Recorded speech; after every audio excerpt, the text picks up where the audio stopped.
कठोपनिषद के दूसरे अध्याय पहली बल्ली छठा मंत्र।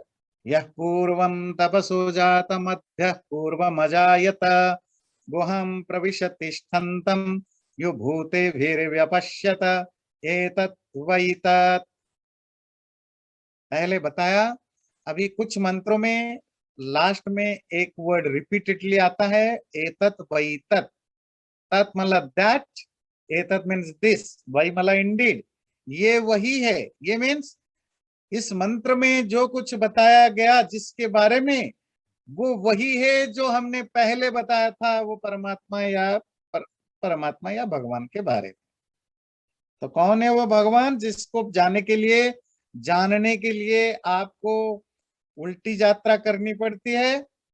यह पूर्वम तपसो जातम, जो सृष्टि के क्रिएशन के आरंभ में जो तप हुआ था, जो हीट पैदा हुआ था, उससे पहले भी जो था, अद्भ्य पूर्वम अजायत। और जो भी सृष्टि के बाद जो कॉस्मिक लिक्विड के रूप में जो जो चीजें पैदा हुई, उससे पहले भी जो था। और वो जब सृष्टि हुई, जब वो पंच महाभूत, फाइव बेसिक एलिमेंट के थ्रू से बने हुए संसार का उत्पन्न हुआ, तो उसने गुहाम प्रविश्य, उस गुफा, वो जो सीक्रेट केव है, कैविटी, उस कैविटी के अंदर घुस के रहा।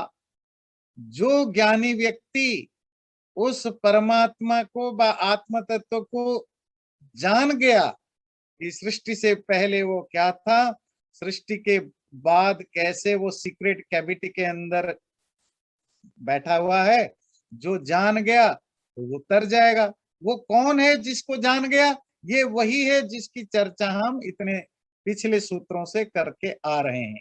तो सृष्टि से पहले तो प्रलय था, कुछ भी नहीं था, कुछ भी नहीं था। ये कौन कह रहा है कुछ भी नहीं था?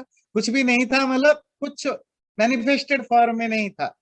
और ये भी मेरी बात नहीं, या किसी साइंटिस्ट की बात नहीं, या किसी एस्ट्रोफिजिसिस्ट या कॉस्मोलॉजिस्ट की बात नहीं, ये ऋग्वेद की बात है। पूरा का पूरा एक सूक्त है। मैं बहुत बार आपको रेफरेंस बताता हूँ कि कॉस्मोलॉजी की जो बेसिक थ्योरी समझना हो, ऋग्वेद के दो चार सूक्त, नासदीय सूक्त, पुरुष सूक्त, हिरण्यगर्भ सूक्त, ये तीन सूक्त को आप जरूर पढ़िए। आपको आश्चर्य होगा कि कितने हजार हजार साल पहले कैसे ये विचार इतने साइंटिफिकली रखा गया है। तो वो नासदीय सूक्त का पहला मंत्र है, ना सदा सिन्नो सदा सित्तदानी नासित रजो नो व्योमा परो यत् किमा वरीव कुहकस्य शर्मन नंभ किमासित गहनम गभीरम।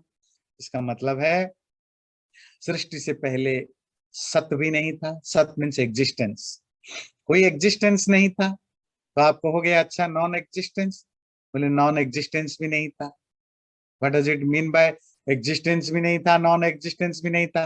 मतलब कोई चीज एग्जिस्ट नहीं करता था। अच्छा ठीक है, फिर आप कहोगे अच्छा कोई भी चीज एग्जिस्टेंस में था? इन्हें बोले नहीं, नॉन एग्जिस्टेंस भी नहीं था। क्योंकि नॉन एग्जिस्टेंस तब होता है जब कोई एग्जिस्ट करता है। किस इसका भाव क्या है? कोई भी चीज किसी भी रूप में नहीं था। क्या अगर कुछ रहा भी होगा, किसी को नहीं पता था वो क्या था। उसकी अध्यक्ष, उसकी जो सुपरिटेंडेंट है, ऑब्जर्वर है परमात्मा, उसको भी पता था या नहीं पता था, मैं नहीं जानता। यम विसृष्टि यत आ बभूव कोअस्य कोंग वेद यदिवा न वेद। ये सृष्टि से, ये जो दुनिया बनने से पहले किस अवस्था में था, कोई नहीं जानता किस अवस्था में था।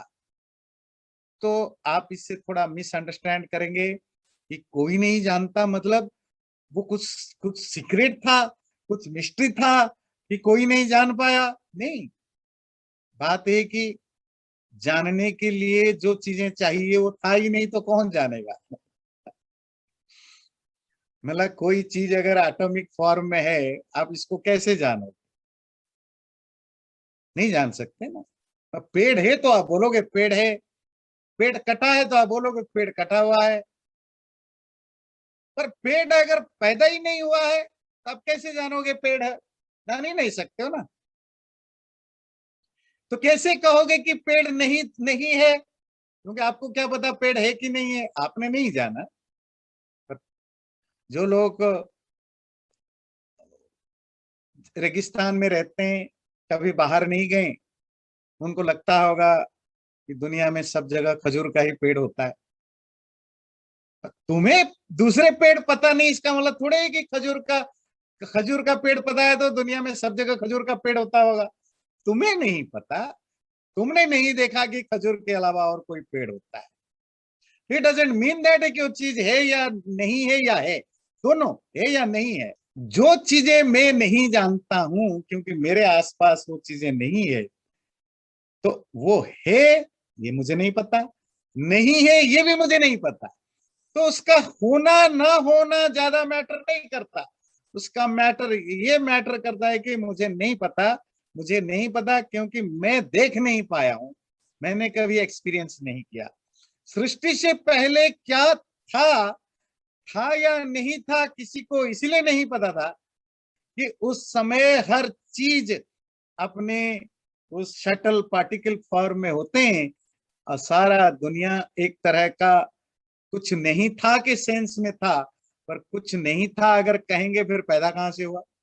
पर ये बड़ी इंटरेस्टिंग चीज है। अगर कुछ नहीं होने से कुछ पैदा हुआ, इससे क्या क्या गड़बड़ियां हुई देखिए। महर्षि कपिल सांख्य दर्शन में लिखते हैं कि अगर आप मानते हो existence comes from the non existence, तो इससे क्या प्रॉब्लम होगा? प्रैक्टिकल प्रॉब्लम क्या होगा देखिए। प्रैक्टिकल प्रॉब्लम ये होगा कि कल आपके सर पर भी टमाटो खिल सकता है। मतलब आप अपने सर पर भी आलू टमाटो प्याज उगा सकते हो। क्यों? क्योंकि कोई जरूरी नहीं है ना कि टमाटो उगाने के लिए टमाटो के बीज की जरूरत हो। आप तो कहते हो रैंडमली कोई चीज कहीं भी उग गया, तो कल आप पोटैटो की प्लांट लगाओ उसमें से आम भी आ सकता है, आम की ट्री लगाओ उसमें गन्ना फैल सकता है, गन्ना लगाओ उसमें अमरूद आ सकता है। पर ऐसा नहीं होता है। इसका मतलब है कोई चीज सामने है नहीं है, पर वो किसी ना किसी पर्टिकुलर रूट से ही निकल पैदा होता है। रूट मतलब सीड, और उस सीड में उसकी पोटेंशियल छुपा हुआ है। वो नहीं दिख मैनिफेस्टेड फॉर्म में नहीं है, इसलिए हम कहते हैं वो नहीं है। पर पर ये नहीं है कहना इसलिए गलत है क्योंकि मुझे नहीं पता कि वो एक्चुअली एग्जिस्ट करता है कि नहीं, वो तो सीड के अंदर है, मुझे नहीं दिखाई दे रहा। इसीलिए नासदीय सूक्त कहता है सृष्टि से पहले सब धुंधला धुंधला सा, किसी को नहीं पता था क्या था। अब सृष्टि होगी, क्रिएशन होगा, कैसे? बिग बैंग थ्योरी में पढ़ते हैं। वो सिंगुलैरिटी थी, कुछ एक सिंगल पॉइंट जिसमें विस्फोट हुआ, तो वो सब सब जगह गैस छिटक के पड़े, फिर धीरे धीरे धीरे धीरे ठंडा होकर के वो गैलेक्सी थोड़ा टेम्परेचर कम हुआ, गैलेक्सी के रूप में या स्टार्स के रूप में आए। वो जो पैदा होने से पहले यूनिवर्स की जो बेस जो जो प्राइमोडियल स्टेट था, जिसको हम क्या कहते हैं अपने वैदिक शास्त्रों में प्रकृति।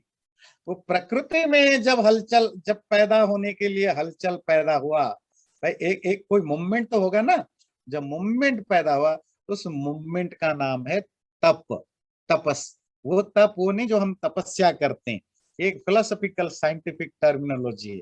मोस्ट ऑफ उपनिषद में ये आता है तप। वो जो मूवमेंट शुरू हुआ, वो तप का मीनिंग भी है, टर्मिनोलॉजी सिर्फ नहीं, उसकी लिटरेरी मीनिंग भी काउंट होता है। क्यों? तप का अर्थ क्या होता है? हीट, गरम, है ना? तो जब सृष्टि से पहले पहले क्या सृष्टि हुई? ब्रिलियंस पैदा हुए ना, मतलब लाइट्स पैदा हुए ना, स्टार्स ब्रिलियंस वगैरह आगे ही पैदा हुए ना, एनर्जी। तो उसी के लिए तप का वो जो फॉर्मेशन चल रहा था, कहाँ चल रहा था यूनिवर्स का फॉर्मेशन? परमात्मा में। परमात्मा सब जगह है। दैट स्टेट ऑफ गॉड, उसको कहा जाता था हिरण्य गर्भ। गर्भ मतलब ओम, पेट, जो प्रेगनेंसी जो होता है वो उसको गर्भ कहते हैं। तो परमात्मा का वो अवस्था जहां यूनिवर्स अपने फॉर्मेशन के मोड में था, उस परमात्मा ने कहा था हिरण्य गर्भ। हिरण्य क्यों? गर्भ तो समझ में आ गया। हिरण्य चमकीला, ब्रिलियंट, शाइनिंग, जिसके अंदर अच्छा गर्भ से क्या निकलेगा? यही गैलेक्सी स्टार्स यही निकलेंगे ना। तो ये शाइनिंग है। तो जिसके पेट में हिरण्य, हिरण्य कहते हैं शाइनिंग, चमकीले चीजें, परमात्मा का नाम है हिरण्य। सृष्टि से पहले कुछ भी नहीं था। जब मैं कहता हूं नहीं था, लिटरेरी मीनिंग मत लीजिए।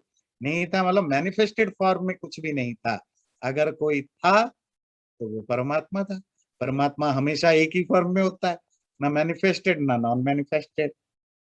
मंत्र कहता है यह पूर्वम तपसो जातम। जो वो तप, तप समझ में आया?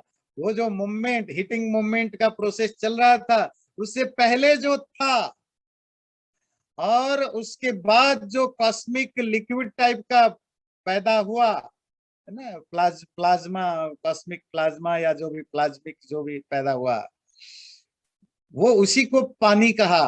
वो हमारे नासदीय सूक्त में, क्योंकि सृष्टि से पहले समुद्र थोड़े ही था, मतलब वही जो जो प्लाज्मिक जो जो जो गैस फॉर्म में जो था, उसी को कहते हैं जो कॉस्मिक प्लाज्मा।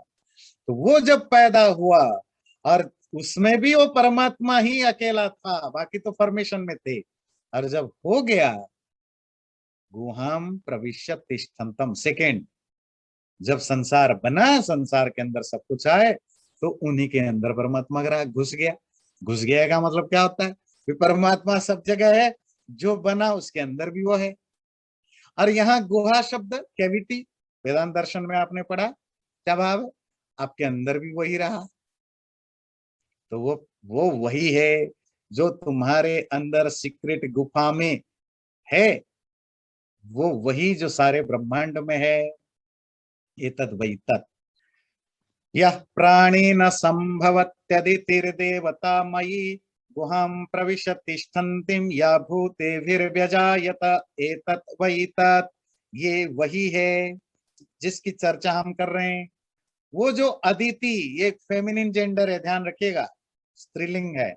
वो जो अदिति का दो मीनिंग है, अखंडित, अनडिवाइडेड, है ना, और जो नष्ट नहीं होने वाला, या तो मदर इन्फिनिटी, जो देवतामयी, सभी प्रकार के देवता कहते हैं जो प्रकृति है, और उसकी जो पंचभूतात्मक एलिमेंट्स हैं, उन एलिमेंट्स का जो लॉर्ड है, मालिक है, ऐसी जो अदिति देवी, वो प्राणों के साथ गुहाम प्रविश्य, इस छुप, वो जो सीक्रेट केविटी के अंदर घुस के रहने लगी, भूते भीर व्यजायत, और इन एलिमेंट्स के द्वारा पैदा होने लगा। अदिति एक फेमिनिन वर्ड है, स्त्रीलिंग, और ये यूज हुआ परमात्मा के लिए। शायद दुनिया में यही अकेला हिंदू धर्म या वैदिक धर्म है जिसमें परमात्मा का जेंडर, जब हम परमात्मा का नाम यूज करते हैं तो तीनों जेंडर में यूज करते हैं। ब्रह्म न्यूट्रल है।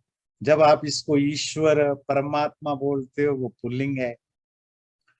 अदिति शब्द ये वैदिक शब्द है, वैसे अदिति कहने का भाव है। तो वो जो वेदों में परमात्मा को अलग अलग जेंडर में अलग अलग जगह डिस्क्राइब किया गया, जब उसी वैदिक स्टोरी को लेकर के फिलोसफी वाले फिलोसफिकल डिस्क्राइब किया, माइथोलॉजिकल स्टोरी राइटरों ने माइथोलॉजिकली स्टोरी बनाया, तो जो माइथोलॉजिकल स्टोरी टेलर भी हैं, जिसको हम पुराण कहते हैं, उन्होंने भी अब परमात्मा को तो उन्होंने डिवाइड कर दिया, बहुत सारे डिपार्टमेंट में बांट दिया। तो जब बांटा तो उसमें केवल पुरुष देवताओं को नहीं बांटा, उसमें मेन मेन स्त्री देवताओं को भी बांटा। तो कहने का भाव है ये शायद अकेला, शायद इसीलिए कि मुझे नहीं पता कि और किसी रिलीजन में परमात्मा को न्यूट्रल जेंडर नपुंसक के रूप में यूज किया जाता है या स्त्रीलिंग में यूज किया जाता है, मुझे नहीं पता। मोस्टली रिलीजियस जो गॉड होते हैं वो सब फादर होते हैं, है ना। ये वेद में होता है त्वम ही ना पिता वसो तम माता शतक्रतो। तो यहाँ वेद में कहता है प्रभु तू पिता है, माता भी तू ही है। इसी का संस्कृत में जब आप श्लोक बोलते हैं, किसी पंडित जी ने लिखा है, पर वेद की भाव ये जो बोलते हैं ना, तमेव माता च पिता तमेव, तो ये एक फेमस श्लोक है, वो किसी किताब में नहीं मिलता, किसी बुक में किसी ने प्रार्थ, जैसे हिंदी में बहुत सारे पोएम्स लिखने किसी ने लिखा, पर बहुत पॉपुलर हुआ, पर वो उस वैदिक सेंस का रिप्रेजेंट करता है कि तुम ही माँ हो, तुम ही पिता हो, तुम ही बंधु हो, तुम ही सखा हो। मतलब जेंडर का कोई सेंस नहीं होता है। आत्मा का जेंडर भी कहाँ से होगा, ना वो पुल्लिंग है ना स्त्रीलिंग है, नपुंसक है, वो तो जेंडर तो बॉडी का होता है, बॉडी का होता है।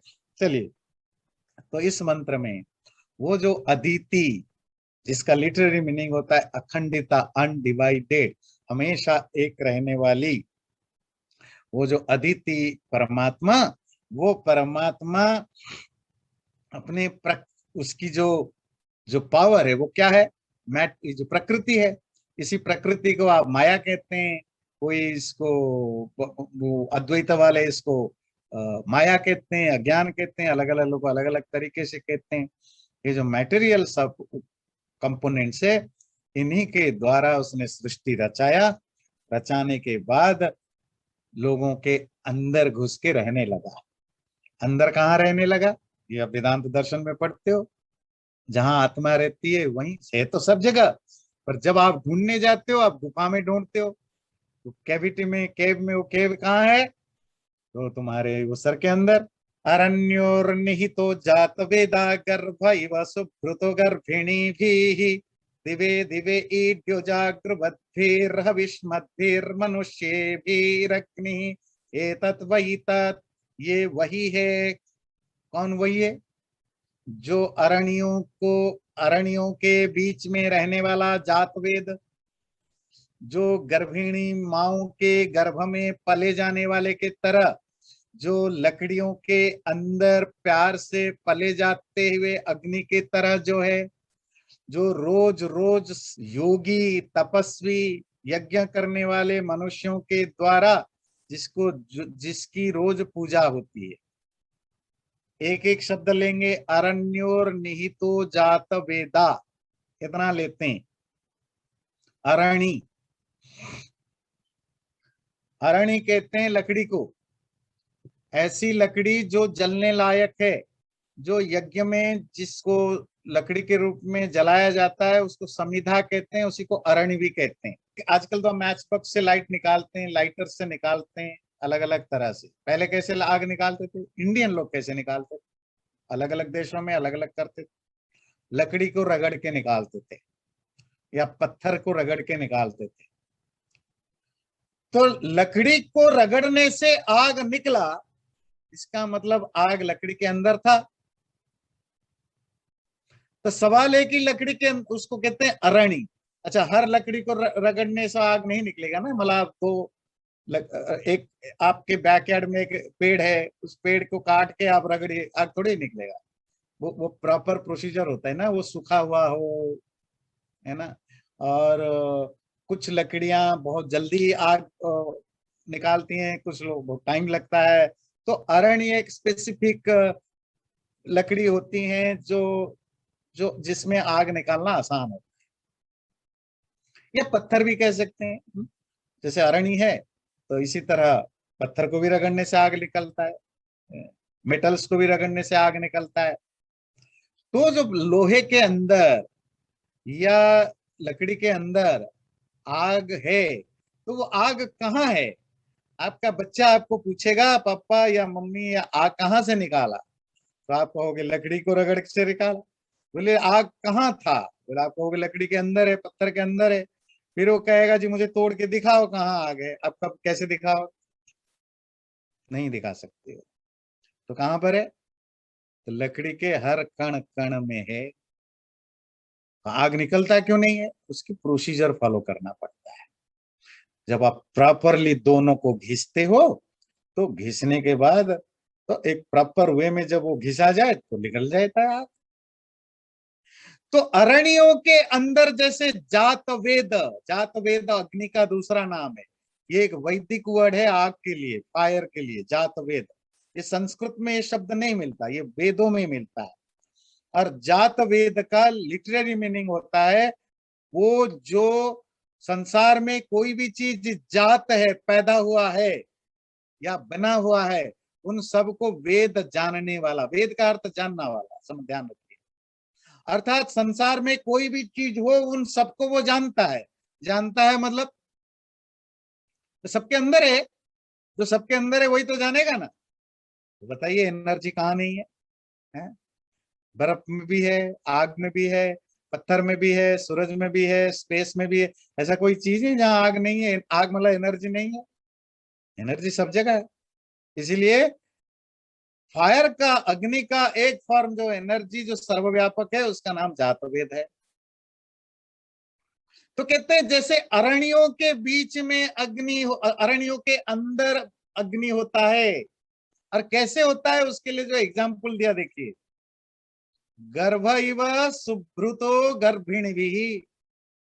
जैसे कोई प्रेग्नेंट लेडी अपने गर्भ को बड़े प्यार से जतन से संभाल के रखती है, जो उसकी जो फेटस है उसको जो वेल प्रोटेक्ट करके रखती है, इसी तरह बाहर से तो दिखता नहीं ना, माँ के पेट के अंदर जब बच्चा होता है वो बाहर से नहीं दिखता। इसी तरह वो लकड़ियों के अंदर जो आग होता है दिखाई नहीं देता, बट वेल प्रोटेक्टेड है, बिल्कुल सेफ है उसके अंदर, जैसे माँ के पेट में बच्चा सेफ रहता है गर्भिणी के माँ की तरह। ऐसा जो जैसे आग अरण्यों के अंदर है, सेफ है, जर्रे जर्रे में है, ऐसा ही वो परमात्मा, शब्द देखिए, दिवे दिवे इड्यः जागृवद्भिर्मनुष्येभिरग्निः। इसी तरह वो परमात्मा सबके अंदर है। लकड़ी के अंदर जैसे आग है, मेरे अंदर भी, आपके अंदर भी, सबके अंदर भी। तो दिखाई क्यों नहीं देता है?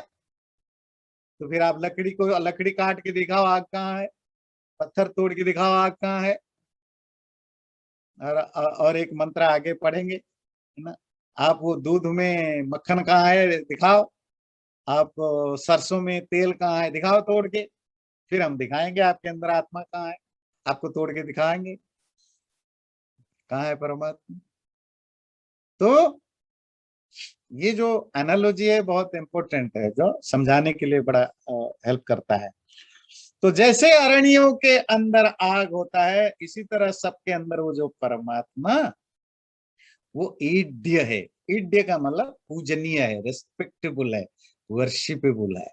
ईड धातु, ये भी वैदिक शब्द है, वेद का, संस्कृत में ये शब्द, बहुत सारे शब्द आपको संस्कृत में नहीं मिलते, ये सिर्फ वैदिक साहित्य में, लिटरेचर में वो शब्द या वो वर्ब व वो शब्द मिलते हैं।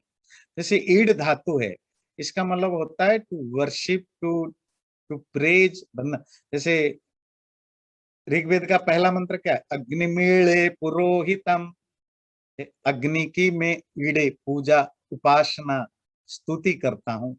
वहां अग्नि मला आग नहीं, परमात्मा को अग्नि कहा, तो अगले वो परमात्मा सबका ईड्य है, पूजनीय है, रेस्पेक्टेबल है, एडोरेबल है। किसके द्वारा? हमारे आपके द्वारा नहीं। हम तो जानते ही नहीं, जब आम लोग तो जानते ही नहीं है, और आम लोग मानते भी नहीं। जो मानते हैं आधा मानते हैं, आधा नहीं मानते। किसके द्वारा? शब्द देखिए किसके द्वारा, जागृवद भी, जो जगे हुए हैं, जो वेकिंग स्टेट में है। हविष्मत भी, जो आहुति देते रहते हैं उनके द्वारा। मनुष्य भी, मनुष्यों के द्वारा। दो तरह के लोग उनको जानते हैं, जो जगे हुए हैं। जगे हुए कौन होता है? जो मेडिटेटिव मोड में होता है। ध्यान रखिए, स्टेट ऑफ मेडिटेशन के अलावा ऐसा कोई स्टेट नहीं होता है जहां आप जगे हुए होते हो। जगे हुए मतलब अलर्ट रहते हो, अवेकनिंग स्टेट रहता है। इवन जो नॉर्मल हम लाइफ में रहते हैं ना जगे हुए, जैसे अभी भी जगे हुए हैं, पर हमारा जो जागृति अवस्था है, जो अवेकनिंग स्टेज है, वो बहुत लिमिटेड है। हम जहां हम फोकस्ड हैं, बाकी सब दुनिया को भूल जाते हैं। टीवी में कोई प्रोग्राम वगैरह इतने फंसे हुए हैं कि आगे पीछे भूल चुके हैं। मशीन चल रहा है, बंद करना भूल गए, है ना। तो वो पानी गर्म कर रहे थे, उसको बंद करना भूल गए। 50 रोज रोज कुछ ना कुछ गड़बड़ होता है, क्योंकि आप पढ़ाई में बिजी हो गए, तो भूल गए, टीवी देखने में बिजी हो गए, भूल गए, मोबाइल में वो सोशल मीडिया में बिजी हो गए तो भूल गए। तो आपकी जो अवेकनिंग स्टेट है वो एक कभी पर्टिकुलर जगह पर होता है, बाकी जगह तो जीरो रहता है। किसी किसी का एक ही समय 4-5 जगह होता है, ओवरऑल जीरो रहता है। अब मोस्ट ऑफ लोगों का तो अपने बारे में जगे रहना, अवेयरनेस बने रहना बिल्कुल ही नहीं रहता है। हम सबका, मोस्ट ऑफ लोगों का सेल्फ अवेयरनेस बहुत लिमिटेड, बहुत कम रहता है। एक ही स्टेट होता है जहां आप प्रॉपरली अवेयर रहते हो, हर जितना भी उस समय आस के आसपास होता है सबके बारे में अवेयर रहते हो। वो है कि आपकी मेडिटेटिव स्टेट, समाधि अवस्था। आपकी जो जो अवेयरनेस है वो बिल्कुल 100% के आसपास रहता है। नॉर्मल लाइफ में मैं परसेंटेज नहीं बता सकता, पर अगर मैं एक आइडिया, जस्ट एक हाइपोथेटिकली बताऊं, तो मुश्किल से हम 10 से 15-20% हमारी अवेयरनेस बनी रहती है, even normal state of awareness में भी। वो जो समाधि की अवस्था होती है, समाधि मतलब जहां आप परमात्मा को या आत्मा को जान रहे होते हैं, उस समय आप प्योर अवेयरनेस में, जागृत अवस्था में होते हैं। तो मतलब जो लोग मेडिटेशन, ध्यान, परमात्मा की ज्ञान की अवस्था में जाते हैं मेडिटेटिव मोड में, या वो उनके द्वारा वो परमात्मा पूजनीय होता है, रेस्पेक्टेबल होता है, उसकी पूजा करते हैं, या जो हविष्मत भी, हवि कहते हैं आहुति देने वाले, जो समर्पण करते हैं, जो सैक्रिफाइस करते हैं, जो सरेंडर करते हैं, वो यज्ञ, जिसको आप जो ध्यान रखिए, वैदिक परंपरा में आपने नाम सुना होगा, एक कर्मकांड, एक ज्ञान कांड। आगे जाकर कर्मकांड और ज्ञान कांड में भी बहुत क्या कहते हैं, बहुत गैप होता गया। पहले कर्मकांड ज्ञान कांड एक होते थे। कर्म यहाँ काम से मतलब नहीं, यज्ञ से मतलब था। ज्ञान, मेडिटेशन, स्पिरिचुअल प्रैक्टिस से मतलब था। तो कर्मकांड और ज्ञान कांड इंटर ओवन हुआ करते थे। जो भी स्पिरिचुअल रास्ते में जाता था वो भी यज्ञ करता था, जो यज्ञ करता था स्पिरिचुअल रास्ते में जाता था। आप रामायण पढ़ते हैं, आप देखते हैं ऋषि मुनियों के आश्रम में सब जगह यज्ञ हो रहा है। सारे ऋषि मुनि मेडिटेशन भी करते थे परमात्मा को पाने की। तो यज्ञ एक अलग चीज, स्पिरिचुअल प्रैक्टिस अलग चीज नहीं माना जाता था। दोनों को कंबाइंड करके लोग प्रैक्टिस करते थे। हाँ, एक का नाम कर्मकांड था, एक का नाम ज्ञान कांड। पर जैसे जैसे रिलीजियसिटी बढ़ने लगी, स्पिरिचुअलिटी कम होने लगी, तो दोनों में एक खाई, एक गैप बढ़ने लगा। तो जी हम तो यज्ञ करने वाले, कर्मकांड हमारे लिए मेन है। पूजा पाठ, हवन, ये सब चीजें जो एक्सटर्नल एक्टिविटीज को हमने सोचा यही रास्ता है परमात्मा पाने का। दूसरा एक्सट्रीमिस्ट है, उन्होंने कहा ये सब बकवास है, ये कर्मकांड है, ये बॉडी है, इसका कोई मतलब नहीं, ये वर्ल्डली जो प्रैक्टिस है, जो ये उससे बेटर नहीं है। और स्पिरिचुअल पाथ बिल्कुल अलग है, जिसमें ये सबको छोड़ना पड़ेगा। तो उसको जो कर्मकांड और ज्ञान कांड दोनों अलग रास्ता। यहाँ वो जो कहता है जागरूक भी, मतलब दोज हु फॉलो द ज्ञान कांड, ज्ञान समझते हैं ना, स्पिरिचुअल एक्सपीरियंस, और हविष्मत भी आहुति देना, दोज हु फॉलो द यज्ञ, जो कर्म पाठ। ध्यान रखिए, पहले ऋषि मुनि यज्ञ भी करते थे, वो भी करते थे। राम को देखते हैं, महाभारत तो अभी हमने पढ़ा नहीं तो आपको प्रूफ नहीं दे सकता, पर आप लोग रामायण पढ़ते हैं, आप देखते हैं, मतलब अभी तक जितने रामायण हमने पढ़ा है उसमें कम से कम 200-300 बार आया होगा। जहां भी सुबह हुआ, शाम हुआ, वो विश्वामित्र की बात हो, वशिष्ठ की बात हो, राम की बात हो, तो शाम हुआ तो क्या हुआ, रथ से उतरे, वहां बैठ के संध्या करने लगे। सुबह हुआ तो रथ से मुंह हाथ धो के संध्या करने लगे, क्योंकि वो जॉइनिंग में है। और जो घर में है, आप देखते हैं राम कौशल्या के पास मिलने गई, कौशल्या हवन कर रही, आपने देखा ना। जब राम कौशल्या से मिलने गए तो वो हवन कर रही थी, उठ के फिर उसने आलिंगन किया। जब राम जाते हैं, आश्रमों में जाते हैं, ऋषि मुनि सुबह शाम हवन कर रहे होते हैं। तो हवन करना, संध्या क्या है, स्पिरिचुअल पार्ट है, ज्ञान कांड। और हवन क्या है, कर्म कांड है। ये दोनों साथ साथ चलते थे, एक दूसरे को पूरक थे, सप्लीमेंट करते थे, बाद में अलग होते गए। और आजकल तो इतना अलग हमने कर दिया, हमारे रिलीजियस लीडरों ने अपनी मार्केट बनाने के लिए बिल्कुल कहा भक्ति, देखो भक्ति मार्ग सबसे श्रेष्ठ है, ज्ञान सबसे बेकार है। फिर ज्ञान मार्गियों ने बोला भक्ति तो वो सबसे ये सब मूर्ख लोगों का है, ये कर्मकांड तो वो पंडितों का है। मतलब हमने हर चीज को एक अलग अलग एक हर कंपोनेंट को एक पूरा का पूरा बॉडी के रूप में पेश किया और बोला कि ये बेटर है, जबकि ये सब कंपोनेंट थे, है ना। ज्ञान, भक्ति, आपका यज्ञ, ये सब ना एक एक बॉडी के पार्ट है, इन सबको मिलाने पर एक स्पिरिचुअलिटी हुआ करती कि आपको कर्मकांड की भी जरूरत है, भक्ति की भी जरूरत है, ज्ञान की भी जरूरत है, मेडिटेशन की भी जरूरत है, शरीर शुद्धि की भी जरूरत है। ये सब कंबाइंड होकर के चलते थे। जब ये छूटने लगा, जब हमने अलग अलग किया, उसे हुआ क्या, स्पिरिचुअल तो कोई बना नहीं, सब पाखंडी बने। हमने मार्केट बड़ा खड़ा कर दिया, हर मामले में हमने फैनेटिक पैदा किया, हर मामले में हमने मार्केटिंग करने वाले सेल्समैन पैदा किया। सेल्समैन का काम क्या है जी, कोका कोला सबसे बेस्ट है, पेप्सी खराब है। तो भक्ति मार्ग का सेल्समैन बोलता है ज्ञान खराब है, कर्म खराब है, मेडिटेशन खराब है। ज्ञान मार्ग का सेल्समैन बोलता है भक्ति खराब है, कर्म खराब है, ये खराब है। कर्मकांडी बोलता है ज्ञान खराब, भक्ति, हर कोई कहता है मैं सबसे बेस्ट हूं, सब खराब है। तो हमने सेल्समैन पैदा किया इंस्टेड ऑफ स्पिरिचुअल पर्सन, और लोग सेल्समैन के द्वारा खरीदे गए। और कोई कहता है जी मैं तो भक्ति मार्गी हूँ, ये ज्ञान तो वो है, ये कर्म तो ये, मैं तो ज्ञान मार्गी हूँ, ये भक्ति तो, ये स्टूपिड है, किसी को कुछ नहीं मिलने वाला। तुम सिर्फ कोका कोला के सेल्समैन के द्वारा खरीदे जा चुके हो। तुम्हें कुछ या तो कोका के खरीद लिया या पेप्सी कोला ने खरीद लिया, बाकी तुम किसी काम के नहीं हो, सिर्फ कोका पियो, पेप्सी पियो, बस, और कुछ नहीं कर सकते। अब वो अपना पैसा कमाते हैं, नाम कमाते हैं। You are the part of the marketing system. जो भी ये कहता है भक्ति ही श्रेष्ठ है, ज्ञान ही श्रेष्ठ है, ये यज्ञ ही श्रेष्ठ है, वो यो श्रेष्ठ है, मेडिटेशन ही सबसे है, बाकी सब बेकार है, सबके सब आपको एक एक कंपोनेंट को बेच रहे हैं। वो स्टोरी आपने सुनी होगी ना ये स्टोरी भी बड़ा प्राचीन स्टोरी है। शंकराचार्य भी ये स्टोरी सुनाते हैं, दयानंद जी भी ये स्टोरी सुनाते हैं, विवेकानंद भी ये स्टोरी सुनाते हैं, बुद्ध भी ये स्टोरी सुनाते हैं, उपनिषदों में भी स्टोरी आता है। वो स्टोरी क्या है, ये हर कोई सुनाता है। वो स्टोरी है हाथी और चार चार पांच अंधों की। सुना है ना।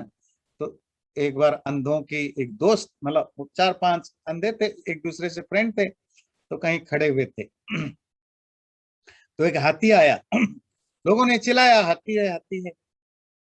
तो अंधों ने एक दूसरे से पूछा, मतलब पूछा कि हाथी कैसा होता है। तो लोगों ने कहा हाथी बड़ा है, ऐसा ऐसा। अब उन्होंने तो देख नहीं पाया, समझ नहीं आया। तो अंधे लोगों ने डिसाइड किया ऐसा करते हैं, हम हाथी को छूते हैं, छू कर बताते हैं हाथी कैसा होता है। तो एक, अब दिख तो नहीं जा रहा, जिसको जो पकड़ में आया, एक गया सूंड को पकड़ लिया, ऐसे ऐसे देखा, ओ अच्छा हाथी तो ऐसे लंबी सी होती है, सांप की तरह होती है हाथी, अच्छा। दूसरे के हाथ में कान आ गया, अच्छा कान का, अच्छा ये तो ये जो पतीला टाइप का होता है ना, बड़े बड़े, ऐसे ही हाथी होता है। तो किसी ने उसकी वो पैर पकड़ लिया, पैर इतने बड़े बड़े थे, अच्छा ये बड़े बड़े पेड़ की तरह हाथी होता है। तो जिसने जिस बॉडी पार्ट को पकड़ा, उसने हाथी को उस रूप में डिस्क्राइब किया। तो एक आंख वाला वहां था, बोले हाथी ना, तुमने जो बोला वो भी गलत, तुमने जो बोला वो भी गलत, तुमने जो बोला वो भी गलत, सबने गलत बोला। तो सबने पूछा फिर सही क्या है, एक्चुअल हाथी क्या है। बोले तुमने जो जो बोला उन सबको मिला दो, जो बनेगा वो हाथी है उसका एक पार्ट सांप जैसा, एक पार्ट पतीला जैसा, एक पार्ट पेड़ जैसा, एक एक पार्ट उसकी जो भी ट्रंक जैसा है, इन सबको मिला दो, जो बनेगा हाथी बनेगा। तो हम उस अंधे की तरह, मतलब हम, मतलब हमारे रिलीजियस लीडर्स ने हमें उस अंधे की तरह बना दिया, जो भगवान को तो बांट दिया अलग अलग रूप में, भगवान को पाने के तरीके में भी बहुत सारे डिविजन्स कर दिया, जबकि हमारे वैदिक ऋषि मुनि इन सबको इकट्ठा मानते थे। ये सब कंपोनेंट है। आपको भक्ति भी जरूरी है, ज्ञान भी जरूरी है, आपको उपासना भी जरूरी है, आपको कर्म कांड भी जरूरी है, सब जरूरी, सबकी अपनी अपनी रोल है ना। और इसी को बोला, इसमें सबकी जरूरत होती है। तो मंत्र कहता है जिन लोगों ने हवि आहुतियां दी, उन्होंने उन्हीं के उनके द्वारा, या जिन्होंने जागरूक रहे, जो मेडिटेशन स्टेट उनके द्वारा, उस परमात्मा उन सब के लिए पूजनीय होता है, रिस्पेक्टेबल होता है।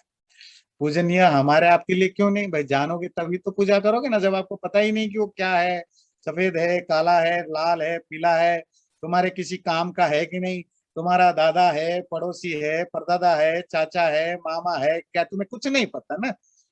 जब पता ही नहीं तो रेस्पेक्ट क्या करोगे? रास्ते में लाखों लोग जाते हैं, अब हर किसी को थोड़े रेस्पेक्ट करते हो। हाँ, लाखों में एक पकड़ पता लग जाए, अच्छा ये, अच्छा है ये, मैं तुम्हारा ना वो चाचा बनूंगा, चाचा का भतीजा बनूंगा, जो भी, कोई ना कोई रिश्ता आ गया, फिर आपका फोकस होता है थोड़ा उससे बात करते हैं। हमें तो परमात्मा के बारे में कुछ भी, हमें मतलब दुनिया में बहुत कम लोगों को पता है, और जिनको पता है वो भी सुनी सुनाई बातें हैं, बहुत ज्यादा तो ज्ञान नहीं है। जब तुम्हें कुछ पता ही नहीं तो तुम्हारी भक्ति कहाँ से होगी? रेस्पेक्ट कैसे करोगे? रेस्पेक्ट तब होता है ना जब आपको कुछ पता चले कि वो व्यक्ति कौन है और उसका मेरे साथ क्या रिलेशनशिप है और क्या कंट्रीब्यूशन है। जब तक आपको ये नहीं पता वो व्यक्ति कौन है, मेरे लाइफ में उसका क्या कंट्रीब्यूशन है, आप कभी उसको भक्ति नहीं कर सकते, आप कभी उसको रेस्पेक्ट नहीं कर सकते। अगर करोगे तो जबरदस्ती करोगे, दिखावटी के लिए करोगे, माँ बाप ने कहा करो तो करते हो, या और किसी कारण से करते हो। रिलीजियस एक्टिविटी, जो मॉडर्न रिलीजियस एक्टिविटीज यही है। हमें फोर्स किया गया directly, indirectly, politely, strongly, hardly, कि करो, मानो, मानो तो हम मान जाते हैं, पर अंदर से भक्ति नहीं है। क्यों? क्योंकि अंदर से हमें जानते ही नहीं कि वो परमात्मा है नहीं है, क्या करता है क्या नहीं करता है, मेरे लिए क्या कंट्रीब्यूशन है, क्या सचमुच में उसके मेरे ऊपर उसका कोई कुछ नहीं पता। इसीलिए कंक्लूड करता हूँ, मोस्ट ऑफ रिलीजियन में भगवान के नाम पर जो कुछ किया जाता है, कौन सा रिलीजियन कितना पॉपुलर है, कौन सा रिलीजियस लीडर कितना पॉपुलर है, वो डिपेंड करता है कि वो आपकी प्रॉब्लम को कितना सॉल्व करता है। आपकी दुख, गरीबी, है ना, परेशानियां सॉल्व नहीं भी करता है, सॉल्व करने का ख्वाब, ड्रीम देता है। क्यों? तो आप तो, रिलीजन तो भगवान को पाने का नाम था, अब तुम बीमारी ठीक करने के लिए कैसे आगे? जॉब नहीं हो रहा है तो तुम कैसे आगे? तुम्हारे लाइफ में क्या प्रॉब्लम है उसको लेकर कैसे आगे? क्योंकि इसी से ही रिलीजन फैलता है, नंबर बढ़ता है, लोगों को भगवान में काम इंटरेस्ट है, अपनी प्रॉब्लम सॉल्व करने में इंटरेस्ट है, और अपना प्रॉब्लम सॉल्व जो है बाकी लोग तो काम करेंगे, रिलीजियस लीडर भी कौन सा करता है, पर वो आपको ख्वाब दिखा सकता है, गंगा में नहाओ, देखो मैं तुम्हें मुक्ति दिलाता हूँ, है ना, तुम ऐसा करो, मतलब हर रिलीजन की बात कर रहा हूँ। हाँ, तो इसीलिए पॉपुलर है। तो पर जो रियल भक्ति है, इड्यते स्तुति करना या उसको रेस्पेक्ट करना, वो वही कर सकता है जो अवेयरनेस में हो, और जो आहुति, आहुति मतलब हम सब भी आहुति देते हैं, पर हमारी आहुति भी रिचुअल हो जाता है ना, रिचुअल समझते हैं, जहां मन नहीं है, समझ नहीं है, बस कल्चर ट्रेडिशन के नाम पर करते हैं। ठीक है, ट्रेडिशन कल्चर को प्रोटेक्ट करने के लिए, डिफेंड करने के लिए तो ठीक है, पर स्पिरिचुअलिटी का झलक नहीं मिलता। रोज हवन करो तो भी आपको फील नहीं होगा, अनटिल अनलेस आपका दिल उसमें डूबे। एक है ना, दिल मांगे मोर, तो जब तक आपका दिल नहीं जाएगा तो फिर आप मांगे मोर तो कहाँ करोगे, फिर आप मजबूरन करते हो। ओके, चलिए अगला लेते हैं। यतश्चोदिति सूर्योस्तम यत्र च गच्छति तम देवा सर्वे अर्पितास्तदुनात्येति कश्चन एतद् वही तत्। ये वही है। कौन वही है? वो जो ब्रह्मा परमात्मा, वो वही है जो इस मंत्र में मैं बताने जा रहा हूं। मैं मतलब कठ ऋषि। यतश्च उदेति सूर्य, जिससे सूर्य उदय उगता है, राइज करता है, अस्तम यत्र च गच्छति, और जिसमें सूरज डूब जाता है, तम देवा सर्वे अर्पिता, सारे देवता अपने आप को वहां सरेंडर कर लेते हैं, तदु न अत्येति कश्चन, उसको कोई दूसरा ओवरकम नहीं कर सकता, या उसको कोई क्रॉस नहीं कर सकता, कोई उसके बियॉन्ड नहीं जा सकता। यतश्च उदेति सूर्य, जहां से, जब सूर्य कहते हैं तो सूर्य मतलब सिर्फ सन नहीं, कोई भी स्टार हो, प्लैनेट हो, जहां से पैदा होते हैं, जहां समा जाते हैं, अस्त होकर जहां जाते हैं, पैदा जहां से होते हैं, जो उन सब का ओरिजिनेटर है, पैदा करने वाला, जिन्होंने आगे पढ़ेंगे, सूरज की रोशनी, सूरज जहां से अपनी रोशनी ली है, चांद अपनी रोशनी जहां से ली है, बाकी नक्षत्र जहां से अपनी रोशनी लिए है, वही परमात्मा। तो जहां से वो आए हैं, जहां से समा जाते हैं, और उसमें सारे देव अर्पित हैं। देव का अर्थ क्या है? वो नेचर का एलिमेंट्स हो, पंच महाभूत हो, तीन तन्मात्रा हो, ये सारा संसार हो, या हमारे मनुष्यों में, मतलब मनुष्य हो, पशु पक्षी कोई भी हो, हमारी इंद्रियां हो, अगर ज्यादा स्पिरिचुअल लेवल पर जाओ तो हमारी इंद्रियां भी देवताएं, सब वहीं समर्पित हो जाते हैं लास्ट में। वो वही है, वही परमात्मा है। यदेवेह तदमुत्र यदमुत्र तदन्विह मृत्यो सब मृत्युमाप्नोति य इह नानेव पश्यति। यत एव इह, जो यह मतलब यहाँ पर है, तद अमुत्र, वही दूसरे जगह भी वही है। अमुत्र मतलब इन डिफरेंट प्लेसेस। यत अमुत्र, और जो दूसरे जगह है, तद तद नु यह, वो भी यहीं पर है। मृत्यु समृत्युमाप्नोति, वो व्यक्ति मौत के बाद दोबारा मौत को प्राप्त करता है। या इहे व नाने नाने व पश्यति, जो यहाँ नाना डिफरेंसेस देखता है। तो श्लोक कहता है, यत, जो यहाँ है वो वहां है। पहले आपने पढ़ा ना, यत पिंडे तद ब्रह्मांडे, जो तुम्हारे अंदर है, ब्रह्मांड में भी वही है। जो ब्रह्मांड में है, तो तुम्हारे अंदर भी वही है। जो तुम्हारे काशी में है, वही उनकी वेटिकन में है। जो उसकी मदीना में है, वही वो इजराइल में है। जो अफ्रीका में है, वही जापान में है। जो धरती में है, वही दूसरे ग्रह में है। जो इस गैलेक्सी में है, वही। आप यहाँ और वहां को कैसे डिफाइन करोगे? ये डायमेंशनल फैक्टर है। आप कहीं भी बैठे हो, वो वहां ये है, और उससे जो भी दूर हो गया वो वहां है। तो ऐसा नहीं कि वहां का गढ़ अलग है, यहाँ का गढ़ यही है, जो यहाँ है वही वहां है। क्यों? लॉजिक क्या है इसके? बैकग्राउंड रीजनिंग क्या है कि जो यहाँ है वो वहां है? क्योंकि वो सर्व जगह, सब जगह है। वो सब जगह है। चोरों में भी वही, डाकुओं में भी वही, पुलिस में भी वही, अच्छे में भी वही, बुरे में भी वही, है ना? गंदगी में भी वही, कीड़े में भी वही। कि सूरज की रोशनी गंदगी में भी पड़ा है उतना, साफ में भी उतना ही पड़ा है। फूलों में भी है, फलों में भी है, सड़े फलों में भी है, और फ्रेश फलों में भी है। सब जगह पड़ा है ना, गाय में भी, बकरी में भी, सांप में भी, मुझ में भी। तो वही है, परमात्मा सर्वव्यापक है, सब जगह है। तो यहाँ भी है, वहां भी है, सब जगह है। अगला क्या कहा? मृत्यु स मृत्यु आपनोति या यह नाने व पश्यति। जो व्यक्ति नाना, नाना मतलब डिफरेंसेस देखता है, जो व्यक्ति यहाँ परमात्मा को अलग अलग समझता है, ध्यान दीजिए, वो मौत के बाद दोबारा मौत को प्राप्त करता है। मतलब अभी हमारा टाइम नहीं आया मुक्ति पाने का। आप तब तक मुक्ति आपको नहीं मिल सकती, फ्रीडम नहीं मिल सकता। कब तक? जब तक आप वेरियस डिफरेंसेस देख पाते हो। जिस दिन हर डिफरेंट चीजों में आपको सेम चीज दिखाई देने लगेगा, तो उस दिन जान लीजिए तुम्हारा मुक्ति का रास्ता खुल गया। अरे ये ईशोपनिषद में आपने पढ़ा है। ठीक इस मंत्र का जो अपोजिट वर्जन है वो आपने पढ़ा था। क्या पढ़ा था? यस्तु सर्वाणि भूतानि आत्मन्येवानुपश्यति सर्वभूतेषु चात्मानं ततो न विजुगुप्सत। मतलब जिसने, जो सब में खुद को देखता है, खुद में सबको देखता है, उसके पास ना आप कोई गुस्सा है, ना प्यार है, ना नफरत है, कुछ भी नहीं रहता है। तो सब में खुद को देखना, खुद में सबको देखना, जो मुझ में है वो सब में है।